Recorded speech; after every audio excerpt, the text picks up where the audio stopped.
अजित पवार अपघात प्रकरणी मुंबई हायकोर्टात जनहित याचिका दाखल करण्यात आली आहे। जनहित याचिकेवर थोड्याच वेळात हायकोर्टात सुनावणी पार पडेल। सामाजिक कार्यकर्ते आणि भारत अगेन्स्ट करप्शनचे अध्यक्ष हेमंत पाटील यांनी याचिका दाखल केली। या प्रकरणी गुन्हा दाखल करून सखोल चौकशी करण्याची मागणी त्यांनी केली असून विमान कंपनीसह अपघाताला जबाबदार असलेल्यांवर गुन्हा दाखल करण्याचे आदेश देण्याची त्यांची मागणी आहे।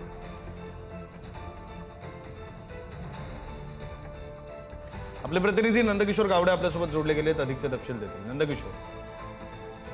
विक्रम, नक्कीच माजी उपमुख्यमंत्री आणि अजित पवार यांच्या विमान अपघाताप्रकरणी मुंबई उच्च न्यायालयात खरं तर वेगवेगळ्या याचिका ज्या आहेत त्या दाखल झालेल्या आपल्याला पाहायला मिळतात। त्यातलीच एक याचिका म्हणजे सामाजिक कार्यकर्ते आणि भारत अगेन्स्ट करप्शनचे अध्यक्ष हेमंत पाटील यांनी सुद्धा एक याचिका जी आहे ती दाखल केलेली आपल्याला पाहायला मिळते।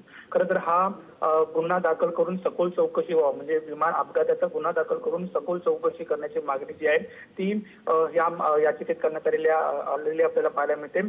सोबतच विमान कंपनीचा अपघाताला जबाबदार असलेल्यांवरती गुन्हा दाखल करण्याचे आदेश देण्याची सुद्धा मागणी जी आहे ती याचिकेत करण्यात आलेली आपल्याला पाहायला मिळते। त्याच्यामुळे एकंदरीत अजित पवार यांचा विमान अपघात जो आहे तो अपघात आहे की घटस्फोट आहे त्या संदर्भात आणखीन जी एक याचिका आहे त्याच्यावरती आता थोड्याच वेळात सुनावणी होण्याची शक्यता आहे। गेल्या अनेक दिवसापासून जर पाहायला गेलं तर आमदार रोहित पवार जे आहेत ते वारंवारती गुन्हा दाखल करा, FIR नोंद करा अशा पद्धतीची मागणी जी आहे ती सरकारकडे करत असताना आपल्याकडे पाहायला मिळतात। त्यातच पुन्हा एकदा जी सामाजिक कार्यकर्ते आणि भारत अगेन्स्ट करप्शनचे अध्यक्ष जे आहेत हेमंत पाटील यांनी एक याचिका दाखल केलेली आहे आणि त्या याचिकेवरती अवघ्या काही वेळात जी आहे ती सुनावणीला सुरुवात होण्याची शक्यता आहे।